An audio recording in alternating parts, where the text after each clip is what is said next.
ਵਾਹਿਗੁਰੂ ਜੀ ਕਾ ਖਾਲਸਾ ਵਾਹਿਗੁਰੂ ਜੀ ਕੀ ਫਤਿਹ। मैं अमरवीर सिंह अज के प्रोग्राम में आप सब दर्शकों का स्वागत करदा।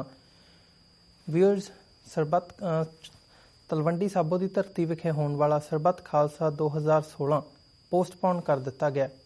ये ऐलान 2015 विखे हुए सरबत खालसे के चुने गए जथेदार भाई बलजीत सिंह दादूवाल वालों किया गया ਅਤੇ राजस्थान के पिंड बुढ़ा जौड़ विखे एक मीटिंग सद्दी गई है जिस विच अगली रणनीति का ऐलान किया जाएगा। इस सारे घटनाक्रम को देखते हुए तो पंजाब की मौजूदा सिचुएशन को देखते हुए अज के शो विच असीं टोरंटो तो सरदार हरप्रीत सिंह नाल गलबात करांगे। आओ अज की विचार चर्चा की शुरुआत करते हैं। हाँ जी हरप्रीत सिंह जी, वाहिगुरू जी का खालसा वाहिगुरू जी की फतेह। हाँ जी वीर जी, बहुत बहुत धन्यवाद जी। और सारे जिहड़े स्रोते ने जां जिहड़े अपने TV 84 के दर्शक ने सारिਆਂ ਨੂੰ वाहिगुरू जी का खालसा वाहिगुरू जी की फतेह जी। हरप्रीत सिंह जी, अज की जी विचार चर्चा हैगी है, शुरुआत असीं इत्थों करते हैं कि जिहड़ा ये सारा घटनाक्रम हो रहा है कि सरबत खालसा का पोस्टपोन होना ते 10 नूं जिहड़ी मीटिंग सद्दी गई है राजस्थान दे विच, इहदे जे असीं थोड़ा जिहा पिछोकड़ वल नज़र मारीए तां ओह किहड़े कारण बनदे ने कि ये जिन्हां ने सिचुएशन नूं इत्थे लिया के खड़ा कीता है। हालांकि इहदा ऐलान पहलां तो ही किया होया सी ते जिहड़ियां गिरफ्तारियां दा दौर हैगा या सिख कारकुनां दी अरेस्ट हैगा पंजाब दे विच थां थां ते जिहड़ी हो रही है जिवें दीयां खबरां आ रहीआं ने। सो इस सारे घटनाक्रम नूं देखदे हां तुसीं की कहना चाहोगे इस बारे? वीर जी, जिहड़ा जदों क्योंकि हुण पंजाब दे विच 2017 दीयां जिहड़ियां चोणां ने ओह बूहे दे उत्ते ढुकीआं पईआं और कोई भी पार्टी तिन्नां पार्टियां दे विचों चाहे आम आदमी पार्टी है, चाहे कांग्रेस है ते चाहे जन संघीय ते अकाली दल ने ते कोई भी इहो जिहा चांस इहो जिहा कोई इस तरीके दी गलबात नहीं करनी चाहुंदे जिहदे नाल वोटरां दे उत्ते फर्क पवे। ये कह लो कि तिन्नां दी एक ऑब्जेक्टिव है, एक संकल्प है तिन्नां पार्टियां दा आउण वालीआं चोणां दे विच जी। हुण जदों असीं ये देखदे हां कि खास तौर दे उत्ते जदों असीं सिर्फ तुहाडे सवाल दा ये हिस्सा चकदे हां भी ਜਿਹੜੀ रोक लगाई गई वो क्यों लगाई गई जी। मैनू एक तो यह लगता कि सुखबीर बादल नूं तां मैं हमेशा ये सोचता हुन्ना कि पंजाब की पॉलिटी दे विच सब तो जे नखित कोई दिमाग हैगा ते ओह सुखबीर बादल दा, एक जिद्दी किस्म का, एक अड़ब किस्म का, ना उन्होंने बोलण की कोई लियाकत है ना कोई सोचण की लियाकत है। हाँ, ये जरूर मैनू ये कहना पै रहा क्योंकि ये कहे तो बगैर असीं अगे चल नहीं सकते। क्योंकि जे तुसीं सियासत भी खेडदे हो तो सियासत दे विच जिवें मैं पहलां कह चुका कि कोई भी पार्टी इस चीज़ नूं अफोर्ड नहीं करूगी कि उन्हां दे जिहड़े वोटर ने ओह किरन किसी भी हिसाब दे नाल। पर जो गल सुखबीर बादल ने कीती, मैनू लगदा कि इहदे विच इहदी जिद्द तो बगैर होर कुछ नहीं है। एक हवा क्रिएट करना चाहुंदा पर उस हवे दे विचों कोई वोटां दिखदियां नज़र नहीं आ रहीआं, ना इस हवे दे विचों हिंदुआं दीयां वोटां नज़र आ रहीआं ने, ना इस हवे दे विचों जिहड़ी इन्हां दी प्रेमियां दीयां वोटां ओह नज़र आ रहीआं। ते जे इसे तरीके नाल चलदे रहे ते सिखां दीयां वोटां भी जिहड़ियां कदी इन्हां दी तकड़ी नूं पंथ समझ के वोटां पाउंदी सी, हुण तां बहुत सारे लोग तां इन्हां तों वैसे टुट चुके ने। पर बहुत सारे जिहड़े लोग ने जिहड़े ईवन लीक दे उत्ते भी चल रहे ने, ओह हो सकदा कि दूसरियां पार्टियां दे वल ओह उलार हो जाण। सो कोई चीज़ इहो जी लगदी नहीं है, सिर्फ जिद तो इलावा जां बद अकली तो बगैर होर कोई मैनूं चीज़ समझ नहीं आ रही कि सरकार ने जिहड़ा सरबत खालसा नूं रोकण दा ये तहैया क्यों कीता। क्योंकि इहदा बल्लोआणा दे कोल जदों सुखबीर बादल दी मैं अज पढ़दा पिया ते बल्लोआणा दे विच इहने 100 मैगावाट की एक जिहड़ी सूरजी ऊर्जा नाल चलण वाला एक बिजली घर का निर्माण की उहदा नींह पत्थर रखिया जी। उहदे च भी उही गल्लां कहंदा कि किसी नूं भी पंजाब की जिहड़ा विकास आ उहदे विच रोक पाउण दी कोई इजाजत नहीं दित्ती जाएगी। जिहदे च उहदा इशारा जिहड़ा हैगा ओह इसे गल दा कि जे असीं हुण ये देखदे हां कि 2015 तो लैके जदों तो सरबत खालसा जिहड़ा पहलां वाला होया सीगा 2015 तो लैके अज तक जां तां कोई किसी उस सरबत खालसा दे करके कोई माहौल खराब होया होवे, ये भी कोई गल नहीं हुई। लोकां दियां ਜਿਹੜੇ ਬੜੇ ਡਿਸਪਲਿਨਡ ਵੇ ਦੇ ਨਾਲ ਉੱਥੇ ਲੋਕੀ ਪਹੁੰਚੇ। ਉਹ ਤੋਂ ਬਾਅਦ ਜਦੋਂ ਡਿਸਪਰਸ ਵੀ ਹੋਏ ਤੇ ਬੜੇ ਡਿਸਪਲਿਨਡ ਵੇ ਦੇ ਨਾਲ ਹੋਏ। ਉਹ ਤੋਂ ਬਾਅਦ ਵੀ ਉਸ ਪੂਰੇ ਸਾਲ ਦੇ ਦੌਰਾਨ ਕੋਈ ਵੀ ਚੀਜ਼ ਇਹੋ ਜਿਹੀ ਦਿਖਦੀ ਨਹੀਂ ਹੈ ਕਿ ਸਰਬੱਤ ਖਾਲਸਾ ਕਰਕੇ ਕੋਈ ਪੰਜਾਬ ਸਟੇਟ ਨੂੰ ਹੋਈ ਹੋਵੇ ਜਾਂ ਕਿਸੇ ਵੀ ਤਰੀਕੇ ਦੇ ਨਾਲ ਕੋਈ ਸੱਭਿਆਚਾਰ ਜਿਹੜੀ ਭਾਈਚਾਰਕ ਸਾਂਝ ਆ ਉਹਦੇ ਵਿੱਚ ਤਰੇੜ ਪੈਣ ਵਾਲੀ ਕੋਈ ਗੱਲ ਸਾਹਮਣੇ ਆਈ ਹੋਵੇ। ਪਰ ਇਹ ਉਹਨਾਂ ਦੇ ਦਿਮਾਗ ਦੀ ਸਿਰਫ ਇੱਕ ਜ਼ਿੱਦ ਆ ਕਿ ਅਸੀਂ ਸ਼ਾਇਦ ਜੇ ਇਹ ਹੋਣ ਦਿੱਤਾ ਤੇ ਪਤਾ ਨਹੀਂ ਉਹਦੇ ਵਿੱਚ ਕਿਹੜੀ ਚੀਜ਼ ਮੋਬਿਲਾਈਜ਼ ਹੋ ਜਾਊਗੀ ਜਿਹੜੀ ਉਹਨਾਂ ਦੇ ਖਿਲਾਫ ਜਾਏਗੀ। ਪਰ ਜਿਸ ਤਰੀਕੇ ਨਾਲ ਉਹ ਕਾਰਵਾਈਆਂ ਕਰ ਰਹੇ ਨੇ, ਮੈਨੂੰ ਇਹ ਲੱਗਦਾ ਕਿ ਇਹਨਾਂ ਕਾਰਵਾਈਆਂ ਦੇ ਨਾਲ ਉਹਨਾਂ ਦੀਆਂ ਜਿਹੜੀਆਂ ਵੋਟਾਂ ਦੇ ਵਿੱਚ ਖੋਰਾ ਜ਼ਰੂਰ ਲੱਗੇਗਾ। ਸੋ ਇਹ ਗੱਲ ਹੁਣ ਸਮਝ ਲੈਣਾ ਵੀ ਉਹਨੇ ਕਿਉਂ ਕੀਤਾ, ਮੇਰੇ ਤਾਂ ਖੈਰ ਸਮਝੋ ਬਾਹਰ ਹੈ।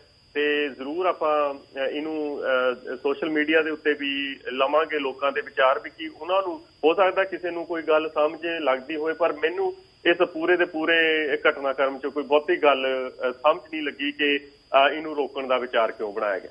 ਜੀ ਹਰਪ੍ਰੀਤ ਸਿੰਘ ਜੀ, ਜਿਵੇਂ ਤੁਸੀਂ ਸਾਰੇ ਘਟਨਾਕ੍ਰਮ ਬਾਰੇ ਆਪਣੇ ਵਿਚਾਰ ਸਾਂਝੇ ਕੀਤੇ ਆ, ਜਦੋਂ ਅਸੀਂ ਇਹਨੂੰ ਸਿੱਖ ਕੌਮ ਦੇ ਨੁਕਤਾ ਨਿਗਾਹ ਤੋਂ ਦੇਖਦੇ ਹਾਂ ਤੇ ਜਿਹੜੀ ਕੌਮ ਇੱਥੇ ਵਸਦੀ ਹੈ ਡਾਇਸਪੋਰਾ ਦੇ ਵਿੱਚ ਜਾਂ ਗਰਾਊਂਡ ਦੇ ਵਿੱਚ ਪੰਜਾਬ ਦੇ ਵਿੱਚ ਵਸਦੀ ਹੈ, ਉਹਨਾਂ ਦੇ ਵਿੱਚ ਇੱਕ ਉਤਸ਼ਾਹ ਦੇਖਣ ਨੂੰ ਮਿਲ ਰਿਹਾ ਸੀ ਸਰਬੱਤ ਖਾਲਸਾ ਦੇ ਲਈ। ਹਾਲਾਂਕਿ ਜਦੋਂ ਇਹ ਗ੍ਰਿਫਤਾਰੀਆਂ ਦਾ ਦੌਰ ਸ਼ੁਰੂ ਹੋਇਆ, ਈਵਨ ਜਿਹੜੇ ਅਕਾਲੀ ਦਲ ਅੰਮ੍ਰਿਤਸਰ ਦੀ ਅਮਰੀਕਾ ਯੂਨਿਟ ਦੇ ਹੈਗੇ ਆ ਭਾਈ ਰੇਸ਼ਮ ਸਿੰਘ, ਜਦੋਂ ਉਹ ਇੱਥੋਂ ਗਏ ਆ ਅਮਰੀਕਾ ਦੇ ਵਿੱਚੋਂ, ਤਾਂ ਉਹਨਾਂ ਨੂੰ ਦਿੱਲੀ ਦੇ ਏਅਰਪੋਰਟ ਦੇ ਉੱਪਰ ਪੁਲਿਸ ਵੱਲੋਂ ਡਿਟੇਨ ਕੀਤਾ ਗਿਆ। ਤੇ ਇਹ ਸਾਰੀਆਂ ਜਿਹੜੇ ਹੋਰ ਆਗੂਆਂ ਦੀਆਂ ਵੀ ਗ੍ਰਿਫਤਾਰੀਆਂ ਹੋਈਆਂ, ਤਾਂ ਜਿਹੜੇ ਉੱਥੇ ਦੇ ਲੋਕਲ ਸਿੱਖ ਐਕਟਿਵਿਸਟ ਹੈਗੇ ਆ ਉਹਨਾਂ ਵੱਲੋਂ ਵਿਰੋਧ ਪ੍ਰਦਰਸ਼ਨ ਵੀ ਕੀਤੇ ਗਏ ਤੇ ਈਵਨ ਕਈ ਥਾਵਾਂ ਤੋਂ ਟੈਂਕੀਆਂ ਉੱਪਰ ਜਾਂ ਟਾਵਰਾਂ ਉੱਪਰ ਚੜ੍ਹਨ ਦੀ ਗੱਲ ਜਿਹੜੀ ਹੈ ਉਹ ਵੀ ਸਾਹਮਣੇ ਆਈ ਹੈ। ਤਾਂ ਤੁਸੀਂ ਇਸ ਸਾਰੇ ਘਟਨਾਕ੍ਰਮ ਦੇ ਵਿੱਚੋਂ ਸਿੱਖ ਕੌਮ ਦੇ ਉੱਪਰ ਇਹਦਾ ਕੀ ਪ੍ਰਭਾਵ ਪੈਂਦਾ ਦੇਖਦੇ ਹੋ ਕਿ ਕੀ ਸਿੱਖ ਕੌਮ ਜਿਹੜੀ ਹੈਗੀ ਹੈ ਉਹ ਉੱਠ ਕੇ ਖੜੀ ਹੋਵੇਗੀ ਆਪਣੇ ਹੱਕਾਂ ਦੇ ਲਈ, ਜਾਂ ਜਿਵੇਂ ਕਿ ਪਿਛਲੇ ਸਾਲ ਦੇ ਵਿੱਚ ਪ੍ਰੋਟੈਸਟ ਵਗੈਰਾ ਹੁੰਦੇ ਰਹੇ ਆ ਗੁਰੂ ਗ੍ਰੰਥ ਸਾਹਿਬ ਦੀਆਂ ਬੇਅਦਬੀ ਦੀਆਂ ਘਟਨਾਵਾਂ ਤੋਂ ਲੈ ਕੇ, ਉਹ ਇੱਕ ਵਹਾਅ ਦੇ ਤਰ੍ਹਾਂ ਹੀ ਇੱਕ ਫੇਰ ਸਿਚੁਏਸ਼ਨ ਨੇ ਨਾਰਮਲ ਵਾਂਗ ਹੋ ਜਾਵੇਗੀ? ਵੀਰ ਜੀ, ਇਹ ਚੀਜ਼ ਜਿਹੜੀ ਕਹਿਣੀ ਆ ਬਹੁਤ ਮੁਸ਼ਕਿਲ ਹੁੰਦੀ ਆ, ਖਾਸ ਕਰਕੇ ਸਾਡੇ ਵਰਗੇ ਬੰਦੇ ਜਿਹੜੇ ਕੰਮ ਵੀ ਕਰਦੇ ਨੇ, ਕੰਮਾਂ ਕਾਰਾਂ ਦੇ ਵਿੱਚ ਵੀ ਰੁੱਝੇ ਹੁੰਦੇ ਨੇ, ਤੇ ਉਸ ਤੋਂ ਬਾਅਦ ਜਦੋਂ ਇਹ ਸਾਰੀ ਚੀਜ਼ ਦਾ ਮੁਲਾਂਕਣ ਕਰਨਾ ਹੁੰਦਾ ਤੇ ਥੋੜਾ ਮੁਸ਼ਕਿਲ ਬਣਦੀ ਆ। ਪਰ ਮੈਂ ਇੰਨਾ ਜ਼ਰੂਰ ਇਹ ਕਹਿਣਾ ਚਾਹੁੰਦਾ ਕਿ ਜਿਹੜੇ ਪਿਛਲੇ ਜੋ 2015 ਦਾ ਇੱਕ ਆਪਣਾ ਜੋ ਸਰਬੱਤ ਖਾਲਸਾ, ਉਸ ਤੋਂ ਬਾਅਦ ਜਿਹੜੀਆਂ ਚੀਜ਼ਾਂ ਮੁੱਖ ਤੌਰ ਦੇ ਉੱਤੇ ਸਾਨੂੰ ਕਰਨੀਆਂ ਬਣਦੀਆਂ ਸੀ ਕਿ ਇੱਕ ਤਾਂ ਜਿਹੜੇ ਮਤੇ ਹੋਣੇ ਚਾਹੀਦੇ ਉਹ ਬਹੁਤ ਸਟਰੋਂਗ ਮੈਸੇਜ ਦੇਣ ਵਾਲੇ ਹੋਣੇ ਚਾਹੀਦੇ। ਜਿਵੇਂ ਭਾਈ ਜਗਤਾਰ ਸਿੰਘ ਹਵਾਰਾ ਦਾ ਜਥੇਦਾਰੀ ਦੇ ਐਜ਼ ਜਥੇਦਾਰ ਨਿਯੁਕਤ ਹੋਣ ਤੇ ਕੋਈ 1 ਮਿੰਟ 32 ਸਕਿੰਟ ਜਿਹੜੇ ਸੀਗੇ ਉੱਥੇ ਜਿਹੜੇ ਜੈਕਾਰੇ ਸੀਗੇ ਜਾਂ ਨਾਅਰੇ ਸੀਗੇ, ਚਾਹੇ ਖਾਲਿਸਤਾਨ ਜ਼ਿੰਦਾਬਾਦ ਦੇ ਸੀ, ਚਾਹੇ ਉਹ ਭਾਈ ਜਗਤਾਰ ਸਿੰਘ ਹਵਾਰਾ ਦੇ ਨਾਂ ਦੇ ਉੱਤੇ ਲੱਗੇ ਹੋਏ ਨਾਅਰੇ ਹੋਣ, ਚਾਹੇ ਬੋਲੇ ਸੋ ਨਿਹਾਲ ਦੇ ਜੈਕਾਰੇ ਉੱਤੇ ਛੱਡੇ ਗਏ ਹੋਣ। ਯਾਨੀ ਕਿ ਇੱਕ ਉਤਸ਼ਾਹ, ਜਿਹੜੀ ਸਾਡੀ ਸਿੱਖ ਕੌਮ ਹੈ, ਜਿਹੜੀ ਸਾਡੀ ਸੰਗਤ ਹੈ, ਜਿਹੜਾ ਸਮੂਹ ਆ, ਜਿਹੜਾ ਇਕੱਠ ਹੈ, ਉਹ ਕੋਈ ਨਾ ਕੋਈ ਇੱਕ ਸਟਰੋਂਗ ਕਿਸਮ ਦਾ ਮਤਾ ਜਿਹੜਾ ਉਹ ਭਾਲਦੀ ਹੁੰਦੀ ਆ। ਉਹਨਾਂ ਨੂੰ ਉਹ ਹਮੇਸ਼ਾ ਲੀਡਰਾਂ ਦੇ ਮੂੰਹ ਵੱਲ ਦੇਖਦੇ ਰਹਿੰਦੇ ਕਿ ਸ਼ਾਇਦ ਸਾਨੂੰ ਕੋਈ ਇਹ ਵਧੀਆ ਪ੍ਰੋਗਰਾਮ ਇਸ ਵਾਰ ਦੇਣਗੇ। ਪਰ ਉਹਨਾਂ ਪ੍ਰੋਗਰਾਮਾਂ ਤੋਂ ਕਈ ਵਾਰ ਇਹ ਲੱਗਦਾ ਹੁੰਦਾ ਕਿ ਲੋਕਾਂ ਦੀਆਂ, ਉਸ ਇਕੱਠ ਦੀਆਂ, ਸੰਗਤ ਦੀਆਂ ਆਸਾਂ ਦੇ ਉੱਤੇ ਜਿਹੜੇ ਉਹ ਲੀਡਰ ਆ ਉਹ ਨਹੀਂ ਉਤਰਦੇ। ਹੋਣਾ ਇਹ ਚਾਹੀਦਾ ਸੀ ਵੈਸੇ ਕਿ ਜਿਹੜਾ ਲਾਸਟ ਟਾਈਮ 2015 ਦੇ ਵਿੱਚ ਸਰਬੱਤ ਖਾਲਸਾ ਸੱਦਿਆ ਗਿਆ ਸੀ, ਉਹਦੇ ਵਿੱਚ ਇੱਕ ਮੇਨ ਚੀਜ਼ ਰੱਖੀ ਗਈ ਸੀ ਕਿ ਵਿਧੀ ਵਿਧਾਨ ਜਿਹੜਾ ਹੈਗਾ ਉਹ ਸੈੱਟ ਹੋਣਾ ਚਾਹੀਦਾ ਕਿ ਜੋ ਜਥੇਦਾਰ ਸਾਹਿਬਾਨ ਨੇ ਉਹ ਕਿਸ ਤਰੀਕੇ ਨਾਲ ਚੁਣੇ ਹੋਣੇ ਚਾਹੀਦੇ ਨੇ, ਉਹਨਾਂ ਦੇ ਜਿਹੜੇ ਐਡਵਾਈਜ਼ਰ ਕੌਣ ਹੋਣੇ ਚਾਹੀਦੇ ਨੇ, ਉਹਨਾਂ ਦੀ ਮਿਆਦ ਕੀ ਹੋਣੀ ਚਾਹੀਦੀ ਹੈ, ਮਤਲਬ ਕਿ ਕਿਹੜੀ ਚੀਜ਼ ਦੇ ਉੱਤੇ ਉਹਨਾਂ ਦੇ ਖੇਤਰ ਦੇ ਵਿੱਚ ਆਉਂਦੇ ਨੇ, ਕਾਰਜ ਖੇਤਰ ਦੇ ਵਿੱਚ ਆਉਂਦੇ, ਕਿਹੜੀਆਂ ਚੀਜ਼ਾਂ ਜਿਹੜੀਆਂ ਹੈਗੀਆਂ ਉਹ ਪੋਸਟਪੋਨ ਕਰ ਸਕਦੇ ਨੇ ਜਾਂ ਕਿਸੇ ਤੋਂ ਸਲਾਹ ਲੈ ਸਕਦੇ, ਆਪਣੇ ਸਲਾਹਕਾਰਾਂ ਤੋਂ ਸਲਾਹ ਲੈ ਸਕਦੇ। ਜਾਣੀ ਕਿ ਇੱਕ ਤਰੀਕੇ ਦੇ ਨਾਲ ਜੇ ਇਹ ਕਿਹਾ ਜਾਵੇ ਕਿ ਜੋ ਇੱਕ ਇੰਸਟੀਟਿਊਸ਼ਨ ਹੈਗਾ ਅਕਾਲ ਤਖਤ ਸਾਹਿਬ ਦਾ, ਉਹਨੂੰ ਹੋਰ ਵਧੀਆ ਤਰੀਕੇ ਨਾਲ, ਕਿਉਂਕਿ ਜੋ ਚੁਣੌਤੀਆਂ ਹੁਣ ਅੱਜ ਦੇ ਸਮੇਂ ਦੇ ਵਿੱਚ ਆ ਰਹੀਆਂ ਨੇ, ਉਹਨਾਂ ਚੁਣੌਤੀਆਂ ਦਾ ਸਾਹਮਣਾ ਕਰਨ ਦੇ ਲਈ ਸਾਨੂੰ ਕੋਈ ਨਾ ਕੋਈ ਹੋਰ ਤਿਆਰੀ ਜ਼ਰੂਰ ਕੱਸਣੀ ਪਏਗੀ, ਨਹੀਂ ਤਾਂ ਅਸੀਂ ਸਮੇਂ ਤੋਂ ਪਿੱਛੇ ਰਹਿ ਜਾਵਾਂਗੇ। ਸੋ ਉਹਨਾਂ ਚੀਜ਼ਾਂ ਨੂੰ ਮੁੱਖ ਰੱਖਦੇ ਹੋਏ ਇਹ ਗੱਲ ਦੀ ਜ਼ਰੂਰਤ ਮਹਿਸੂਸ ਕੀਤੀ ਗਈ ਸੀ, ਚਾਹੇ ਡਾਇਸਪੋਰਾ ਵੱਲੋਂ ਕਿਉਂਕਿ ਜੋ ਕੈਲੀਫੋਰਨੀਆ ਦੇ ਵਿੱਚ ਵੀ ਮੀਟਿੰਗਾਂ ਹੋਈਆਂ ਸੀ ਉਹਨਾਂ ਦੇ ਵਿੱਚ ਵੀ ਇਹੀ ਗੱਲ ਦੇ ਉੱਤੇ ਜ਼ਿਆਦਾ ਜ਼ੋਰ ਦਿੱਤਾ ਗਿਆ ਸੀ ਕਿ ਕਿਸ ਤਰੀਕੇ ਦੇ ਨਾਲ ਵਿਧੀ ਵਿਧਾਨ ਜਿਹੜਾ ਹੈਗਾ ਪੂਰੇ ਸਰਬੱਤ ਖਾਲਸਾ ਦਾ ਜਾਂ ਜਿਹੜੇ ਸਾਡੇ ਜਥੇਦਾਰ ਸਾਹਿਬਾਨ ਨੇ ਉਹਨਾਂ ਨੂੰ ਚੁਣਨ ਦੀ ਵਿਧੀ ਕੀ ਹੋਣੀ ਚਾਹੀਦੀ ਹੈ, ਉਹ ਇਹ ਨੀਅਤ ਹੋਣੀ ਚਾਹੀਦੀ ਹੈ। ਪਰ ਉਹ ਤੋਂ ਬਾਅਦ ਜਦੋਂ ਅਸੀਂ ਦੇਖਦੇ ਹਾਂ ਤੇ ਕੋਈ ਇਸ ਤਰੀਕੇ ਦੇ ਨਾਲ ਸ਼ਿੱਦਤ ਦੇ ਨਾਲ ਉਹ ਕੰਮ ਜਿਹੜਾ ਹੈਗਾ ਮੈਨੂੰ ਦਿਖਿਆ ਨਹੀਂ ਕਿ ਉਹ ਕੀਤਾ ਗਿਆ, ਚਾਹੇ ਬਾਹਰਲੇ ਭਾਈਚਾਰਿਆਂ ਦੇ ਵਿੱਚ ਚਾਹੇ ਉਧਰਲੇ ਪਾਸੇ ਵੀ। ਸੋ ਅਲਟੀਮੇਟਲੀ ਕੀ ਹੁੰਦਾ ਕਿ ਇੱਕ ਨਿਰਾਸ਼ਤਾ ਵਾਲਾ ਜਿਹੜਾ ਸੁਨੇਹਾ ਆ ਉਹ ਆਮ ਸੰਗਤਾਂ ਦੇ ਵਿੱਚ ਜਾਂਦਾ ਤੇ ਸੰਗਤਾਂ ਵੀ ਫਿਰ ਆਪਣੇ ਤੌਰ ਦੇ ਉੱਤੇ ਆਪਣੇ ਕੰਮਾਂ ਕਾਰਾਂ ਦੇ ਵਿੱਚ ਰੁੱਝ ਜਾਂਦੀਆਂ। ਸੋ ਇਹ ਇੱਕ ਫਲੈਸ਼ ਪੁਆਇੰਟਸ ਹੁੰਦੇ ਨੇ। ਮੈਨੂੰ ਇਹ ਲੱਗਦਾ ਕਿ ਜਿਹੜੀਆਂ ਇਹ ਚੀਜ਼ਾਂ ਹੁੰਦੀਆਂ ਨੇ ਇਹ ਫਲੈਸ਼ ਪੁਆਇੰਟਸ ਹੁੰਦੇ ਨੇ ਜਿਨ੍ਹਾਂ ਨੂੰ ਕੈਸ਼ ਕਰਨਾ ਬਹੁਤ ਜ਼ਰੂਰੀ ਹੁੰਦਾ। ਸੋ ਮੈਨੂੰ ਇਹ ਫੀਲ ਹੋ ਰਿਹਾ ਕਿ ਇਸ ਵਾਰ ਉਨਾ ਉਤਸ਼ਾਹ ਨਹੀਂ ਸੀ ਜਿੰਨਾ ਲਾਸਟ ਟਾਈਮ ਦੇ ਵਿੱਚ ਸੀ, ਪਰ ਜਦੋਂ ਦੀਆਂ ਇਹ ਫੜੋ ਫੜਾਈਆਂ ਹੋਈਆਂ ਉਹ ਤੋਂ ਬਾਅਦ ਸੰਗਤਾਂ ਦੇ ਵਿੱਚ ਉਤਸ਼ਾਹ ਹੋਣਾ ਫੇਰ ਸ਼ੁਰੂ ਹੋਇਆ।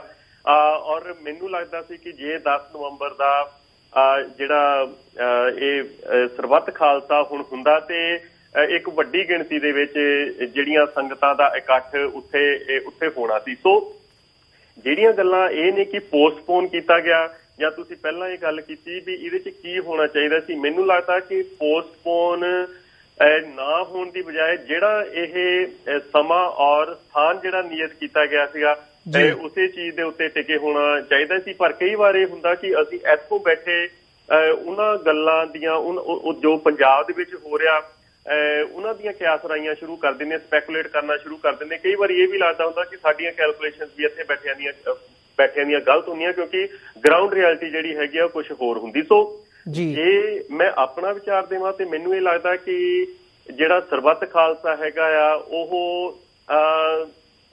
ਨਾ ਸਥਾਨ ਬਦਲਣਾ ਚਾਹੀਦਾ ਸੀ ਨਾ ਸਮਾਂ ਬਦਲਣਾ ਚਾਹੀਦਾ ਸੀ। ਪਰ ਜੇਕਰ ਮੋਤਬਾਰ ਜਿਹੜੇ ਸਾਡੇ ਲੀਡਰ ਲੋਕ ਨੇ ਜੇ ਉਹਨਾਂ ਨੇ ਇਹ ਗੱਲ ਸੋਚੀ ਹੈ ਤੇ ਫਿਰ ਹੋ ਸਕਦਾ ਕਿ ਜੋ ਉਹਨਾਂ ਨੇ ਕੋਈ ਨਾ ਕੋਈ ਇਹ ਜ਼ਰੂਰ ਸੋਚਿਆ ਹੋਵੇਗਾ ਕਿ ਕੋਈ ਨੁਕਸਾਨ ਨਾ ਹੋਵੇ। ਪਰ ਮੈਨੂੰ ਪਰਸਨਲ ਤੌਰ ਦੇ ਉੱਤੇ ਵਿਅਕਤੀਗਤ ਤੌਰ ਦੇ ਉੱਤੇ ਇਸ ਚੀਜ਼ ਦੇ ਉੱਤੇ ਥੋੜੀ ਜਿਹੀ ਨਮੋਸ਼ੀ ਜ਼ਰੂਰ ਹੋਈ ਹੈ ਕਿ ਇਹ ਨਾ ਸਮਾਂ ਬਦਲਣਾ ਚਾਹੀਦਾ ਸੀ ਨਾ ਸਥਾਨ ਬਦਲਣਾ ਚਾਹੀਦਾ ਸੀ। ਜੀ ਹਰਪ੍ਰੀਤ ਸਿੰਘ ਜੀ, ਜਦੋਂ ਅਸੀਂ ਇਸ ਸਾਰੀ ਸਿਚੁਏਸ਼ਨ ਨੂੰ ਦੇਖਦੇ ਹਾਂ ਤਾਂ ਇਹਦੇ 'ਚ ਦੋ ਪਹਿਲੂ ਨਜ਼ਰ ਆਉਂਦੇ ਆ।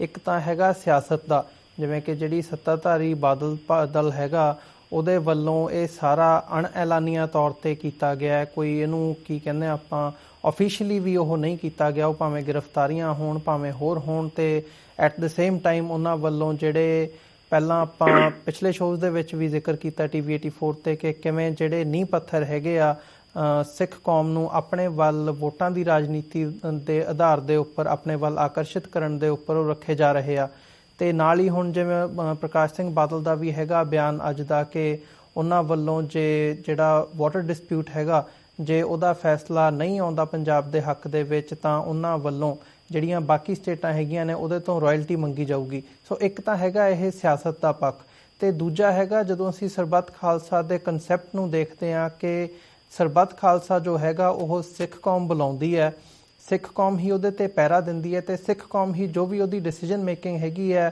ਜਾਂ ਉਹਦੀ ਐਪਲੀਕੇਸ਼ਨ ਹੈਗੀ ਹੈ ਉਹਦੇ ਵਿੱਚ ਰੋਲ ਅਦਾ ਕਰਦੀ ਹੈ। ਉਹਦੇ 'ਚ ਨਾ ਤਾਂ ਸਿਆਸਤ ਦਾ ਰੋਲ ਹੈ ਅਤੇ ਨਾ ਹੀ ਕਿਸੇ ਸਰਕਾਰ ਦਾ ਅਤੇ ਨਾ ਹੀ ਮੌਜੂਦਾ ਜਿਹੜੀ ਹੁਕੂਮਤ ਹੈਗੀ ਹੈ ਉਹਦਾ ਰੋਲ ਹੋਣਾ ਤਾਂ ਇੱਕ ਪਾਸੇ, ਬਲਕਿ ਉਹ ਸਰਬੱਤ ਖਾਲਸਾ ਜਿਹੜਾ ਹੈਗਾ ਉਹਦੇ ਟਕਰਾਅ ਦੇ ਵਿੱਚੋਂ ਨਿਕਲਦਾ। ਸੋ ਇਹ ਸਾਰੀ ਸਿਚੁਏਸ਼ਨ ਦੇ ਵਿੱਚੋਂ ਤੁਸੀਂ ਕੀ ਸਮਝਦੇ ਹੋ ਕਿ ਜਿਵੇਂ ਤੁਸੀਂ ਥੋੜ੍ਹਾ ਜਿਹਾ ਤੁਸੀਂ ਮੈਂਸ਼ਨ ਕੀਤਾ ਕਿ ਤੁਸੀਂ ਐਗਜ਼ੈਕਟਲੀ ਇਹਦੇ 'ਤੇ ਨਹੀਂ ਤੁਹਾਡੇ ਹਿਸਾਬ ਨਾਲ ਇਹਨੂੰ ਚੇਂਜ ਕਰਨਾ ਚਾਹੀਦਾ ਸੀ, ਬਟ ਈਵਨ ਦੈਨ ਫਿਰ ਵੀ ਇਹ ਜਿਹੜੇ ਸਾਰੇ ਫੈਕਟਰਸ ਹੈਗੇ ਆ ਇਹਨਾਂ ਨੂੰ ਤੁਸੀਂ ਕਿਵੇਂ ਐਨਾਲਾਈਜ਼ ਕਰਦੇ ਹੋ?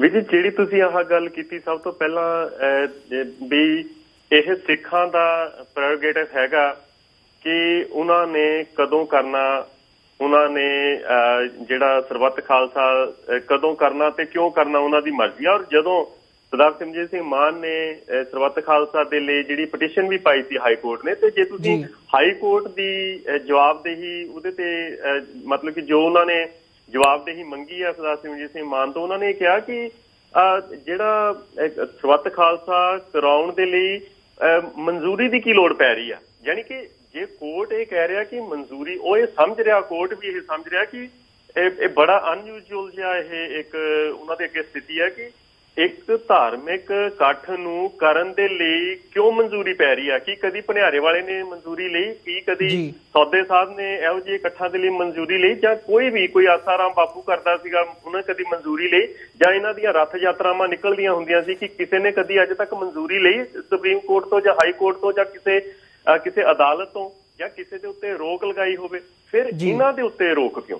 ਸੋ ਇਹ ਵੀ ਇੱਕ ਸਵਾਲ ਜਿਹੜਾ ਹੈਗਾ ਉੱਗੜ ਕੇ ਸਾਹਮਣੇ ਆਉਂਦਾ। ਤੇ ਦੂਸਰੀ ਗੱਲ ਦੇਖੋ, ਬਾਦਲਾਂ ਦੇ ਰੋਲ ਦਾ ਤਾਂ ਅਸੀਂ ਨਾ ਹੀ ਜ਼ਿਕਰ ਕਰੀਏ ਤੇ ਉਹ ਵਧੀਆ। ਹੁਣ ਪਤਾ ਨਹੀਂ ਇਸ ਬੰਦੇ ਦੇ, ਇਸ ਸ਼ਖਸ ਦੇ, ਮੈਂ ਹੁਣ ਗੱਲ ਨਹੀਂ ਕਹਿਣਾ ਚਾਹੁੰਦਾ ਕਿਉਂਕਿ ਬਹੁਤ ਸਾਰੀਆਂ ਮੈਨੂੰ ਵੀ ਕਈ ਵਾਰ ਰੋਕਣਾ ਪੈਂਦਾ ਹੁੰਦਾ ਆਪਣੇ ਜਜ਼ਬਾਤਾਂ ਨੂੰ ਵੀ, ਪਰ ਮੈਨੂੰ ਪਤਾ ਕਿ ਜਦੋਂ ਮੈਂ ਇਹ ਕਹਿ ਰਿਹਾ ਕਿ ਮੈਂ ਆਪਣੇ ਜਜ਼ਬਾਤ ਰੋਕ ਰਿਹਾ ਤੇ ਮੇਰੇ ਅੰਦਰ ਕੀ ਚੱਲ ਰਿਹਾ।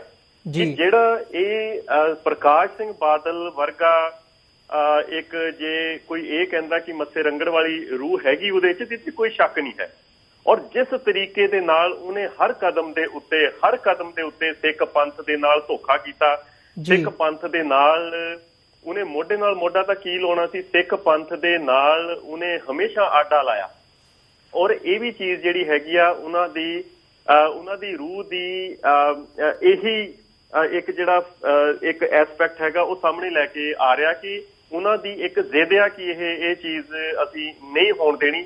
ਔਰ ਉਸ ਜ਼ਿੱਦ ਦੇ ਵਿੱਚ ਜਾਂ ਤਾਂ ਉਹ ਇਹ ਲੈ ਰਹੇ ਨੇ ਕਿ ਜਿਹੜੀਆਂ ਸਿੱਖਾਂ ਦੀਆਂ ਵੋਟਾਂ ਨੂੰ ਫੋਰ ਗ੍ਰਾਂਟਡ ਲੈ ਰਹੇ ਨੇ ਕਿ ਚਲੋ ਭਨਿਆਰੇ ਵਾਲੇ ਦੀਆਂ ਵੋਟਾਂ ਲੈਣ ਦੇ ਲਈ ਭਨਿਆਰੇ ਵਾਲੇ ਦਾ ਕੋਈ ਨਾ ਕੋਈ ਸਾਥ ਦੇਣਾ ਪੈਣਾ, ਪ੍ਰੇਮੀਆਂ ਦੀਆਂ ਵੋਟਾਂ ਲੈਣ ਦੇ ਲਈ, ਜਦ ਕਿ ਉਹਨਾਂ ਦੀਆਂ ਵੋਟਾਂ ਪਿਛਲੇ ਸਮਿਆਂ ਦੇ ਵਿੱਚ ਇਹਨਾਂ ਨੇ ਵੀ ਦੇਖ ਲਿਆ ਕਿ ਉਹਨਾਂ ਦੀਆਂ ਵੋਟਾਂ ਦਾ ਕੋਈ ਅਸਰ ਨਹੀਂ ਹੋਇਆ। ਉਹਨਾਂ ਦੀਆਂ ਵੋਟਾਂ ਜਿਹੜੀਆਂ ਸੀਗੀਆਂ ਇੰਨੀਆਂ ਡਿਸਾਈਡਿੰਗ ਫਿਗਰਸ ਨਹੀਂ ਦੇ ਪਾਈਆਂ ਬਾਦਲ ਨੂੰ, ਪਰ ਫਿਰ ਵੀ ਉਹ ਸਿੱਖਾਂ ਦੀਆਂ ਵੋਟਾਂ ਨੂੰ ਸ਼ਾਇਦ ਫੋਰ ਗ੍ਰਾਂਟਡ ਲੈ ਰਿਹਾ। ਔਰ ਜੇਕਰ ਸਿੱਖ ਨਾ ਇਸ ਚੀਜ਼ ਦੇ ਉੱਤੇ ਉੱਠੇ ਤੇ ਮੇਰਾ ਖਿਆਲ ਆ ਕਿ ਫਿਰ ਇਹੋ ਜਿਹਾ ਕੋਡ ਲਾਉਣਾ, ਬਾਦਲਾਂ ਵਾਲਾ ਕੋਡ ਜਿਹੜਾ ਸਿੱਖ ਪੰਥ ਦੇ ਉੱਤੇ ਉਹ ਲਾਉਣਾ ਬੜਾ ਮੁਸ਼ਕਲ ਹੋ ਜਾਏਗਾ। ਸੋ ਮੈਂ ਇਹ ਦੇਖਦਾ ਵੀਰ ਜੀ ਕਿ ਜਿਹੜੀ ਕੋਰਟ ਆ ਉਹਦਾ ਵੀ ਇਹ ਪੁੱਛਦੀ ਆ ਕਿ ਇਹ ਨਹੀਂ ਹੋਣਾ ਚਾਹੀਦਾ। ਕੋਈ ਵੀ ਆਮ ਬੰਦੇ, ਹੁਣ ਤੁਸੀਂ ਇਹ ਦੇਖੋ ਕਾਂਗਰਸ ਪਾਰਟੀ ਦੀ ਪੱਠਲ ਨੇ ਇਹ ਗੱਲ ਕਹੀ ਆ ਕਿ ਹੁਣ ਇਹਦਾ ਚਿਹਰਾ ਦੇਖ ਲਓ, ਭਾਵੇਂ ਕਿ ਉਹਦਾ ਜਿਹੜਾ ਬਿਆਨ ਆ ਬਿਲਕੁਲ ਸਿਆਸੀ ਆ, ਇਹੀ ਚੀਜ਼ਾਂ ਇਹ ਵੀ ਕਰਦੇ ਰਹੇ ਨੇ ਕਾਂਗਰਸ ਵੀ। ਹੁਣ ਇਹੀ ਚੀਜ਼ ਜਿਹੜੀ ਹੈਗੀ ਆ, ਜਿਹੜੇ ਖਹਿਰਾ ਸਾਹਿਬ ਨੇ ਉਹਨਾਂ ਨੇ ਇਹ ਗੱਲ ਕੀਤੀ ਆ ਕਿ ਹਾਂ ਜਿਹੜਾ ਬਾਦਲ ਹੈਗਾ ਉਹਦੇ, ਔਰ ਹਰੇਕ ਬੰਦਾ ਇਹ ਕਹਿ ਰਿਹਾ ਕਿ ਉਹਦੇ ਵਿੱਚ ਮੱਸੇ ਰੰਗੜ ਦੀ, ਕੋਈ ਜ਼ਕਰੀਆ ਖਾਨ ਦੀ, ਕੋਈ ਔਰੰਗਜ਼ੇਬ ਦੀ ਰੂਹ, ਉਹ ਇਹ ਕਹਿ ਰਹੇ ਨੇ ਕਿ ਵੱਖਰੇ ਵੱਖਰੇ ਲੈਵਲ ਦੇ ਉੱਤੇ ਇਹਨਾਂ ਦੇ ਵਿੱਚ ਆਈਆਂ ਹੋਈਆਂ ਨੇ।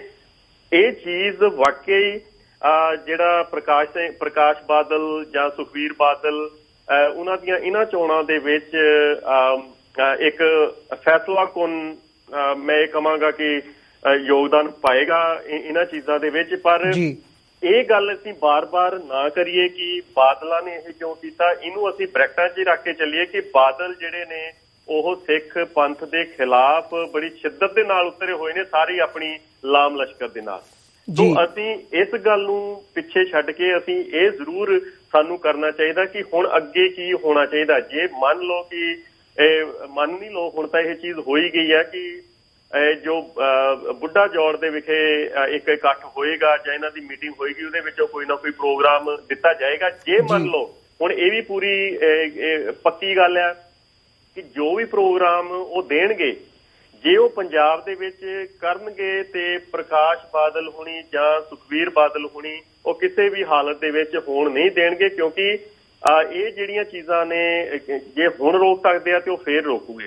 ਦੂਸਰੀ ਗੱਲ ਇਹ ਹੋਏਗੀ ਕਿ ਜੇ ਉਹ ਹਰਿਆਣੇ ਦੇ ਵਿੱਚ ਜਾਂ ਰਾਜਸਥਾਨ ਦੇ ਵਿੱਚ ਇਹੋ ਜਿਹਾ ਸਰਬੱਤ ਖਾਲਸਾ ਰੱਖਦੇ ਆ ਤੇ ਫਿਰ ਉਹਦੀ ਟਰਨ ਆਊਟ ਕਿੰਨੀ ਹੋਏਗੀ, ਇਹਦੇ ਬਾਰੇ ਕੁਝ ਕਿਹਾ ਨਹੀਂ ਜਾ ਸਕਿਆ ਕਿ ਕਿੰਨੀ ਕੁ ਸੰਗਤ ਜਿਹੜੀ ਹੈਗੀ ਆ ਪੰਜਾਬ ਦੀ, ਜਿਹੜੀ ਸਿੱਖ ਸੰਗਤ ਹੈਗੀ ਆ ਇਹਨਾਂ ਥਾਵਾਂ ਦੇ ਉੱਤੇ ਪਾਰਟਿਸਿਪੇਟ ਕਰ ਸਕੇ। ਸੋ ਜੋ ਵੀ ਫੈਸਲੇ ਲੈਣੇ ਨੇ, ਮੈਨੂੰ ਇਹ ਲੱਗਦਾ ਕਿ ਸਿਰ ਜੋੜ ਕੇ, ਜਿਵੇਂ ਇਸ ਵਾਰ ਕੁਝ ਜਥੇਬੰਦੀਆਂ ਨਾਲ ਨੇ, ਕੁਝ ਨਹੀਂ ਨੇ, ਕੋਈ ਪੰਜ ਪਿਆਰਿਆਂ ਦਾ ਥੋੜਾ ਜਿਹਾ ਇੱਕ ਰੱਟਾ ਪਿਆ।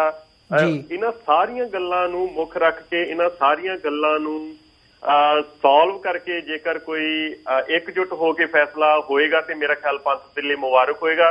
ਨਹੀਂ ਤਾਂ ਜੇ ਅਸੀਂ ਏਦਾਂ ਹੀ ਖਿੰਡ ਪੁੰਡ ਕੇ ਇਹ ਸਾਰੀਆਂ ਗੱਲਾਂ ਕੀਤੀਆਂ ਤੇ ਮੇਰਾ ਖਿਆਲ ਆ ਕਿ ਜੇ ਕਦੀ ਇੱਕ ਸਰਬੱਤ ਖਾਲਸਾ ਬੁਲਾਏਗਾ, ਫਿਰ ਕਦੀ ਦੂਸਰੀ ਪਾਰਟੀ ਜਿਹੜੀ ਸਰਬੱਤ ਖਾਲਸਾ ਬੁਲਾਏਗੀ, ਔਰ ਅਲਟੀਮੇਟਲੀ ਜੇ ਮੋਰਲ ਡਾਊਨ ਹੁੰਦੀ ਆ ਤੇ ਉਹ ਸਿੱਖ ਪੰਥ ਦੀ ਹੁੰਦੀ ਆ। ਜੀ, ਹਰਪ੍ਰੀਤ ਸਿੰਘ ਜੀ, ਜਿਵੇਂ ਤੁਸੀਂ ਥੋੜ੍ਹਾ ਜਿਹਾ ਮੈਂਸ਼ਨ ਕੀਤਾ ਸੀਗਾ ਸੁਖਪਾਲ ਸਿੰਘ ਖਹਿਰਾ ਦੇ ਕਮੈਂਟ ਦਾ ਇਸ ਸਾਰੀ ਸਿਚੁਏਸ਼ਨ ਦੇ ਉੱਪਰ, ਉਹਨਾਂ ਵੱਲੋਂ ਕਿਹਾ ਗਿਆ ਕਿ ਇਹ ਇੱਕ ਬਾਦਲ ਸਰਕਾਰ ਵੱਲੋਂ ਇੱਕ ਅਣਐਲਾਨੀਆ ਐਮਰਜੈਂਸੀ ਲਗਾਈ ਗਈ ਹੈ। ਜਦੋਂ ਅਸੀਂ ਸਰਬੱਤ ਖਾਲਸਾ ਨੂੰ ਦੇਖਦੇ ਹਾਂ, ਮੈਂ ਹੁਣ ਗੱਲ ਕਰਨਾ ਚਾਹੂੰਗਾ ਸਿਆਸਤ ਤੋਂ ਪਾਸੇ ਹਟ ਕੇ, ਸਿਆਸਤ ਇਕੱਲੇ ਜਿਹੜੇ ਸਾਡੇ ਧਾਰਮਿਕ ਰੀਤਾਂ ਹੈਗੀਆਂ ਨੇ, ਜੇ ਅਸੀਂ ਉਹਨਾਂ ਦੇ ਉੱਪਰ ਇਹਨੂੰ ਦੇਖੀਏ ਤਾਂ ਅੱਗੇ ਵੀ ਜਦੋਂ ਸਰਬੱਤ ਖਾਲਸਾ ਹੁੰਦੇ ਰਹੇ ਆ, ਭਾਵੇਂ 1986 ਦਾ ਹੋਵੇ, ਭਾਵੇਂ ਉਹ ਅਸੀਂ ਜੇ ਸਿੱਖ ਹਿਸਟਰੀ ਦੇ ਵਿੱਚ ਪਿਛੋਕੜ ਦੇ ਵਿੱਚ ਜਾ ਕੇ ਦੇਖੀਏ, ਤਾਂ ਉਹ ਇਹੀ ਗੱਲ ਸਾਹਮਣੇ ਆਉਂਦੀ ਹੈ ਕਿ ਉਹ ਹਮੇਸ਼ਾ ਹਕੂਮਤ ਦੇ ਨਾਲ ਟੱਕਰ ਲੈਣ ਵਾਲੀ ਉਹ ਗੱਲ ਹੁੰਦੀ ਹੈ। ਉਹਦੇ ਵਿੱਚੋਂ ਹੀ ਸਰਬੱਤ ਖਾਲਸਾ ਜਿਹੜਾ ਹੈਗਾ ਉਹ ਉੱਭਰ ਕੇ ਸਾਹਮਣੇ ਆਉਂਦਾ। ਸੋ ਇਸ ਸਾਰੀ ਸਿਚੁਏਸ਼ਨ ਦੇ ਵਿੱਚੋਂ as a long term thing, just ਅਸੀਂ ਸਿਆਸਤ ਨੂੰ ਜੇ ਪਾਸੇ ਰੱਖ ਕੇ ਦੇਖੀਏ, 2017 ਦੀਆਂ ਜਿਹੜੀਆਂ ਪੰਜਾਬ ਦੀਆਂ ਵਿਧਾਨ ਸਭਾ ਚੋਣਾਂ ਨੇ ਉਹਨਾਂ ਨੂੰ ਪਾਸੇ ਰੱਖ ਦਈਏ, ਤਾਂ ਆਉਣ ਵਾਲੇ ਸਮੇਂ ਦੇ ਵਿੱਚ ਸਿੱਖ ਕੌਮ ਦੇ ਸਾਹਮਣੇ ਜਿਹੜੀਆਂ ਇਹ ਔਕੜਾਂ ਨੇ, ਇਹਨਾਂ ਨੂੰ ਦੇਖਦਿਆਂ ਹੋਇਆਂ ਤੁਸੀਂ ਕੀ ਸਮਝਦੇ ਹੋ ਵੀ ਜਿਹੜੀ ਸਿੱਖ ਕੌਮ ਹੈ ਉਹ ਕਿਸ ਡਾਇਰੈਕਸ਼ਨ ਦੇ ਵਿੱਚ ਜਾ ਰਹੀ ਹੈ, ਤੇ ਇਸ ਘਟਨਾਕ੍ਰਮ ਦੇ ਵਿੱਚੋਂ ਸਿੱਖ ਕੌਮ ਨੂੰ ਕੀ ਸਿੱਖ ਕੌਮ ਕੱਢ ਸਕਦੀ ਹੈ ਇਹਦੇ ਵਿੱਚੋਂ? ਵੀਰ ਜੀ, ਜਿਹੜੇ ਇਤਿਹਾਸ ਬਣਦੇ ਨੇ ਉਹ ਹਮੇਸ਼ਾ ਟਕਰਾਅ ਦੇ ਵਿੱਚੋਂ ਬਣੇ ਨੇ। ਜੇ ਸਰਬੱਤ ਖਾਲਸਾ ਤੇ ਅਸੀਂ ਪੁਰਾਣੇ ਸਮਿਆਂ ਦੀ ਗੱਲ ਕਰਦੇ ਹਾਂ, ਖੈਰ ਪੁਰਾਣੇ ਸਮਿਆਂ ਨੂੰ ਤਾਂ ਮੈਨੂੰ ਇਹ ਕਈ ਵਾਰ ਲੱਗਦਾ ਹੁੰਦਾ ਕਿ ਸਾਨੂੰ ਕੰਪੇਅਰ ਹੀ ਨਹੀਂ ਕਰਨਾ ਚਾਹੀਦਾ ਉਹਨਾਂ ਹਾਲਾਤਾਂ ਦੇ ਵੇਲੇ। ਉਹਨਾਂ ਦੀ ਜੋ ਸਿੰਘਾਂ ਦੀ ਅਵਸਥਾ, ਚਾਹੇ ਉਹ ਉਹਨਾਂ ਦੀ ਅਧਿਆਤਮਿਕ ਅਵਸਥਾ ਹੋਵੇ, ਚਾਹੇ ਉਹਨਾਂ ਦੀ ਮਾਨਸਿਕ ਅਵਸਥਾ ਹੋਵੇ, ਤੇ ਕੋਈ ਵੀ, ਚਾਹੇ ਉਹਨਾਂ ਦੀ ਮਨਾਂ ਦੀ ਪਕਿਆਈ ਹੋਵੇ। ਤੇ ਦੂਸਰੀ ਗੱਲ ਇਹ ਹੈ ਕਿ ਉਸ ਫਲਸਫੇ ਦਾ ਇੱਕ ਅਸਰ, ਕਿਉਂਕਿ ਉਸ ਨਜ਼ਦੀਕੀ ਸਮੇਂ ਦੇ ਵਿੱਚ ਗੁਰੂ ਸਾਹਿਬਾਨਾਂ ਦੀ ਜਿਹੜਾ ਉਹਨਾਂ ਦੀ ਸ਼ਖਸੀਅਤ ਦਾ, ਗੁਰੂਆਂ ਦਾ ਔਰਾ ਜਿਹੜਾ ਅਜੇ ਤੱਕ ਉਹਨਾਂ ਦੇ ਵਿੱਚ ਕਾਇਮ ਸੀ, ਜਿਨ੍ਹਾਂ ਦੇ ਕਰਕੇ ਉਹਨਾਂ ਨੇ ਏਡੀਆਂ ਵੱਡੀਆਂ ਜਿਹੜੀਆਂ ਸ਼ਹਾਦਤਾਂ, ਏਡੀਆਂ ਵੱਡੀਆਂ ਕੁਰਬਾਨੀਆਂ ਦਿੱਤੀਆਂ। ਪਰ ਫਿਰ ਵੀ ਉਸ ਤੋਂ ਬਾਅਦ ਵੀ ਜੇ ਅਸੀਂ ਸਿੱਖਾਂ ਦੀ ਜਿਹੜੀ ਆਰਗੇਨਾਈਜੇਸ਼ਨ ਲੈਵਲ ਦੇਖਦੇ ਹਾਂ, ਉਸ ਤੋਂ ਬਾਅਦ ਵੀ ਬਹੁਤ ਵਾਰ ਤਾਰਪੀਡੋ ਵੀ ਹੁੰਦਾ, ਮਿਸਲਾਂ ਦੇ ਰਾਜ ਵੀ, ਮਿਸਲਾਂ ਦੀ ਇਤਿਹਾਸ ਵੀ ਹੁੰਦਾ ਸਾਡੇ 'ਚ, ਕਿਸ ਤਰੀਕੇ ਦੇ ਨਾਲ ਉਹ ਫਟੇ ਹੁੰਦੇ ਸੀ। ਪਰ ਫਿਰ ਵੀ ਜਦੋਂ ਬਘੇਲ ਸਿੰਘ ਹੁਣੀ ਦਿੱਲੀ ਦੇ ਉੱਤੇ ਕਬਜ਼ਾ ਕਰਦੇ ਆ ਤੇ ਸਾਰੇ ਸਿੱਖ ਜਿਹੜੇ ਹੈਗੇ ਆ ਨਾਲ, ਭਾਵੇਂ ਆਪਸ ਦੇ ਵਿੱਚ ਲੜਨ ਦੇ ਬਾਵਜੂਦ ਵੀ ਜਦੋਂ ਕੋਈ ਬਾਹਰੀ ਹਮਲਾ ਹੁੰਦਾ ਸੀ ਤੇ ਸਿੱਖ ਇਕੱਠੇ ਹੁੰਦੇ ਸੀ। ਪਰ ਅੱਜ ਥੋੜਾ ਨਹੀਂ, ਮੈਂ ਇਹ ਸੋਚਦਾ ਕਿ ਬਹੁਤ ਜ਼ਿਆਦਾ ਅੱਜ ਫਰਕ ਆ ਚੁੱਕਾ। ਜੇ ਸੁਖਪਾਲ ਸਿੰਘ ਖਹਿਰਾ, ਮੈਨੂੰ ਲੱਗਦਾ ਕਿ ਸਮਾਂ ਘੱਟ ਹੈ, ਬਹੁਤਾ ਸੰਕੇਤਕ ਜੀ ਗੱਲ ਹੋਏਗੀ ਜੇ ਅੱਜ ਸੁਖਪਾਲ ਸਿੰਘ ਖਹਿਰਾ ਇਸ ਗੱਲ ਨੂੰ, ਇਹ ਗੱਲ ਕਹਿ ਰਹੇ ਨੇ। ਵੈਸੇ ਸੁਖਪਾਲ ਖਹਿਰਾ ਨੂੰ ਇੰਨੀ ਕੁ ਵੇਟੇਜ ਜਿਹੜੀ ਹੈਗੀ ਆ, ਜਾਂ ਇੰਨਾ ਕੁ ਕ੍ਰੈਡਿਟ ਸਾਨੂੰ ਜ਼ਰੂਰ ਦੇਣਾ ਚਾਹੀਦਾ ਕਿ ਉਹ ਘੱਟੋ ਘੱਟ ਬੋਲਦਾ ਤਾਂ ਹੈ ਜੀ, ਆਪਣੇ ਲੈਵਲ ਤੱਕ ਉਹ ਘੱਟੋ ਘੱਟ ਬੋਲਦਾ, ਚਾਹੇ ਪਾਣੀਆਂ ਦਾ ਮਸਲਾ ਹੋਵੇ, ਚਾਹੇ ਅਕਾਲੀਆਂ ਦਾ ਮਸਲਾ ਹੋਵੇ, ਉਹਨਾਂ ਦੀਆਂ ਜਿਹੜੀਆਂ ਜ਼ਿਆਦਤੀਆਂ ਦੇ ਉੱਤੇ ਉਹ ਹਮੇਸ਼ਾ ਉਹ ਗੱਲ ਤੇ ਘੱਟੋ ਘੱਟ ਕਰਦਾ ਔਰ ਡਟ ਕੇ ਉਹ ਗੱਲ ਕਰਦਾ ਜੀ। ਪਰ ਇਹ ਗੱਲ ਕਹਿਣੀ ਕਿ ਜਿਹੜੀ ਅਣਐਲਾਨੀ ਐਮਰਜੈਂਸੀ, ਮੈਨੂੰ ਲੱਗਦਾ ਕਿ ਬਹੁਤ ਐਮਰਜੈਂਸੀ ਵੱਡੀ ਚੀਜ਼ ਆ। ਅਣਐਲਾਨੀ ਐਮਰਜੈਂਸੀ ਸਿਰਫ ਸਿੱਖਾਂ ਦੇ ਲਈ ਆ ਉਹ, ਅਦਰਵਾਈਜ਼ ਸਾਰੀਆਂ ਪਾਰਟੀਆਂ ਆਪਣੀਆਂ, ਜੇ ਅਣਐਲਾਨੀ ਐਮਰਜੈਂਸੀ ਹੀ ਹੋਵੇ ਤਾਂ ਪਾਰਟੀਆਂ ਜਿਹੜੀਆਂ ਦੂਸਰੀਆਂ ਵੀ ਆਪਣੀਆਂ ਜਿਹੜੀਆਂ ਚੋਣ ਦੀਆਂ ਰੈਲੀਆਂ ਨੇ ਉਹ ਨਾ ਕਰ ਪਾਉਣ, ਨਾ ਉਹ ਕਾਂਗਰਸ ਨੂੰ ਕਰਨ ਦੇ, ਨਾ ਆਮ ਆਦਮੀ ਪਾਰਟੀ ਨੂੰ ਕਰਨ ਦੇ। ਬਾਕੀ ਸਾਰੀਆਂ ਪਾਰਟੀਆਂ ਆਪਣੇ ਇਕੱਠ ਕਰਦੀਆਂ ਨੇ, ਸਾਰੀਆਂ ਪਾਰਟੀਆਂ ਜਿਹੜੀਆਂ ਹੈਗੀਆਂ ਉਹ ਮੁਜ਼ਾਹਰੇ ਵੀ ਕਰਦੀਆਂ ਨੇ। ਜੇਕਰ ਉਹਨਾਂ ਪਾਰਟੀਆਂ ਦੇ ਮੁਜ਼ਾਹਰੇ ਪ੍ਰਕਾਸ਼ ਬਾਦਲ ਨੂੰ ਥ੍ਰੈਟ ਨਹੀਂ ਲੱਗਦੇ ਤੇ ਸਰਬੱਤ ਖਾਲਸਾ ਦਾ ਜਿਹੜਾ ਹੈਗਾ ਉਹ ਥ੍ਰੈਟ, ਜਦਕਿ ਜੇ ਅਸੀਂ ਇਹ ਦੇਖਦੇ ਹਾਂ ਤੇ ਲੜਾਈਆਂ ਤਾਂ ਭਗਵੰਤ ਮਾਨ ਦੀ ਜਿਹੜੀ ਰੈਲੀ ਹੋਈ ਆ ਉਹਦੇ ਵਿੱਚ ਹੋਈਆਂ ਨੇ, ਥ੍ਰੈਟ ਤਾਂ ਉਹ ਹੋਣੀ ਚਾਹੀਦੀ ਸੀ। ਜਦਕਿ ਸਰਬੱਤ ਖਾਲਸਾ ਦੇ ਵਿੱਚ, ਚਾਹੇ ਸਰਬੱਤ ਖਾਲਸਾ ਜਿੰਨੀ ਦੇਰ ਆਰਗੇਨਾਈਜ਼ ਹੋਇਆ, ਚਾਹੇ ਸਰਬੱਤ ਖਾਲਸਾ ਆਰਗੇਨਾਈਜ਼ ਹੋਣ ਤੋਂ ਪਹਿਲਾਂ ਦੇ 2-3 ਹਫ਼ਤੇ ਲਾ ਲਓ, ਜਾਂ ਉਸ ਤੋਂ ਬਾਅਦ ਪੂਰਾ ਸਾਲ ਲਾ ਲਓ, ਸਰਬੱਤ ਖਾਲਸਾ ਕਰਕੇ ਪੰਜਾਬ ਦੇ ਵਿੱਚ ਕਿਸੇ ਵੀ ਤਰੀਕੇ ਦੇ ਨਾਲ ਕੋਈ ਕਾਨੂੰਨੀ ਸਮੱਸਿਆ, ਕੋਈ ਸ਼ਾਂਤੀ ਭੰਗ ਹੋਣ ਦੀ ਸਮੱਸਿਆ, ਕਿਸੇ ਹੋਰ ਦਬਾਅ ਦੀ ਸਮੱਸਿਆ, ਜਾਂ ਜਿਵੇਂ ਸੁਖਬੀਰ ਬਾਦਲ ਇਹ ਕਹਿ ਰਿਹਾ ਕਿ ਵਿਕਾਸ ਦੇ ਅੜਿੱਕੇ ਜਿਹੜਾ ਵੀ ਆਏਗਾ ਉਹਨੂੰ ਅਸੀਂ ਚੱਲਣ ਦਿਆਂਗੇ। ਸੋ ਸਰਬੱਤ ਖਾਲਸਾ ਤਾਂ ਬਿਲਕੁਲ ਵੀ ਕੋਈ ਇਹੋ ਜਿਹਾ ਪਾਸਟੂ ਤਾਂ ਦਿਖ ਨਹੀਂ ਰਿਹਾ। ਪਰ ਇਹ ਕਹਿਣਾ ਕਿ ਅਣਐਲਾਨੀ ਇੱਕ ਐਮਰਜੈਂਸੀ ਆ, ਉਹ ਸਿਰਫ ਸਿੱਖਾਂ ਦੇ ਲਈ ਆ ਅਣਐਲਾਨੀ ਐਮਰਜੈਂਸੀ, ਇਹਦੇ ਵਿੱਚ ਕੋਈ ਸ਼ੱਕ ਨਹੀਂ ਜੀ। ਪਰ ਇਹਦੇ ਵਿੱਚ ਕੋਈ ਸ਼ੱਕ ਨਹੀਂ ਆ। ਪਰ ਜਿਹੜੀਆਂ ਜਦੋਂ ਅਸੀਂ ਫਿਰ ਅਮਰਵੀਰ ਜੀ ਉਹੀ ਗੱਲ ਆ ਜਾਣੀ ਆ, ਬਾਦਲਾਂ ਦੇ ਉੱਤੇ ਫੇਰ ਗੱਲ ਟਿਕ ਜਾਣੀ ਹੈ। ਤੇ ਮੈਂ ਇਸ ਗੱਲ ਨੂੰ ਮੈਂ ਲੰਬੀ ਨਹੀਂ ਹੁਣ ਕਰਨਾ ਚਾਹੁੰਦਾ ਕਿ ਜੇ ਅਸੀਂ ਬਾਦਲਾਂ ਦੀ ਫਿਰ ਤੋਂ ਗੱਲ ਸ਼ੁਰੂ ਕਰ ਦਈਏ। ਸੋ ਜਿੰਨੀ ਦੇਰ ਤੱਕ ਤੁਸੀਂ ਇਹ ਕਿਹਾ, ਪਹਿਲਾਂ ਗੱਲ ਇਹੀ ਸ਼ੁਰੂ ਕੀਤੀ ਹੈ ਕਿ ਟਕਰਾਅ ਦੇ ਵਿੱਚੋਂ ਇਤਿਹਾਸ ਨਿਕਲਦਾ। ਹੁਣ ਕਈ ਵਾਰੀ ਹਾਲਾਤ ਇਹੋ ਜਿਹੇ ਆ ਜਾਂਦੇ ਆ ਜਦੋਂ ਬਾਦਲ ਵਰਗੇ ਲੋਕ ਨੇ ਜਿਹੜੇ ਚਿੰਬੜੇ ਪਏ ਨੇ, ਸਾਡੀਆਂ ਨਸਾਂ ਦੇ ਵਿੱਚ ਖੁੱਬੇ ਪਏ ਨੇ, ਹੁਣ ਝਾੜਨ ਦੇ ਨਾਲ ਕੰਮ ਨਹੀਂ ਹੋਣਾ ਹੈਗਾ, ਹੁਣ ਇਹ ਲਾਉਣੇ ਪੈਣੇ ਆ ਜੀ। ਤੇ ਇਹ ਕੋਈ ਸਾਡੇ ਹਿੱਸੇ ਨਹੀਂ ਕੰਮ ਹੋਣਾ। ਇਹ ਜਿੰਨੇ ਵੀ ਰੈਵੋਲੂਸ਼ਨ ਆਏ ਨੇ, ਜਿੰਨੀਆਂ ਵੀ ਕ੍ਰਾਂਤੀਆਂ ਆਈਆਂ ਨੇ, ਇਨਕਲਾਬ ਆਏ ਨੇ, ਉਹਨਾਂ ਦੇ ਵਿੱਚ ਤੁਸੀਂ ਉਹ ਦੇਖ ਲਓ ਵੀ ਜਿਹੜੇ ਕਾਬਜ਼ ਹੋਏ ਹੁੰਦੇ ਨੇ ਚਿਚੜਾਂ ਵਾਂਗ, ਉਹ ਹੁਣ ਸਿਰਫ ਹਿਲਾਉਣ ਦੇ ਨਾਲ ਉਹ ਲੈਣੇ ਨਹੀਂ ਹੈਗੇ, ਉਹ ਹੁਣ ਪੱਟ ਕੇ ਲੈਣੇ ਪੈਣੇ ਆ। ਔਰ ਜਿੰਨੀ ਜਲਦੀ ਅਸੀਂ ਇਹ ਜਿਹੜੀਆਂ ਜੋਕਾਂ ਨੇ ਅਸੀਂ ਲਾ ਦੇਵਾਂਗੇ, ਚਾਹੇ ਉਹ SGPC ਦੇ ਵਿੱਚ ਨੇ, ਚਾਹੇ ਉਹ ਤਖਤਾਂ ਦੇ ਉੱਤੇ ਬੈਠੇ ਇਹਨਾਂ ਦੇ ਸਰਕਾਰੀ ਜਥੇਦਾਰ ਨੇ, ਤੇ ਚਾਹੇ ਜਿਹੜੇ ਬਾਦਲ ਵਰਗੇ ਆਪਣੇ ਆਪ ਨੂੰ ਪੰਥਕ ਕਹਾਉਂਦੇ ਆ, ਜਿੰਨੀ ਦੇਰ ਤੱਕ ਇਹ ਲਾਏ ਨਹੀਂ ਜਾਂਦੇ, ਸਿੱਖ ਕੌਮ ਦੀ ਜਿਹੜੀ ਮੁਕਤੀ ਆ ਉਸ ਚੀਜ਼ ਦੇ, ਸਿੱਖ ਕੌਮ ਦੇ ਦੁੱਖਾਂ ਦੀ ਮੁਕਤੀ, ਉਹ ਉਨੀ ਦੇਰ ਤੱਕ ਪੋਸੀਬਲ ਨਹੀਂ ਹੈ ਬਿਲਕੁਲ ਵੀ। ਜੀ ਹਰਪ੍ਰੀਤ ਸਿੰਘ ਜੀ, ਤੁਹਾਡਾ ਬਹੁਤ ਬਹੁਤ ਧੰਨਵਾਦ। ਤੁਸੀਂ ਇਹ ਸਾਰੇ ਇਸ਼ੂ ਦੇ ਉੱਪਰ ਸਾਡੇ ਦਰਸ਼ਕਾਂ ਦੇ ਨਾਲ ਆਪਣੇ ਵਿਚਾਰ ਸਾਂਝੇ ਕੀਤੇ ਆ ਜੀ। ਇਸੇ ਦੇ ਨਾਲ ਅਸੀਂ ਅੱਜ ਦੇ ਸ਼ੋਅ ਵਿੱਚ ਤੁਹਾਡੇ ਕੋਲੋਂ ਇੱਥੇ ਹੀ ਇਜਾਜ਼ਤ ਲੈਂਦੇ ਹਾਂ। ਵਾਹਿਗੁਰੂ ਜੀ ਕਾ ਖਾਲਸਾ, ਵਾਹਿਗੁਰੂ ਜੀ ਕੀ ਫਤਿਹ।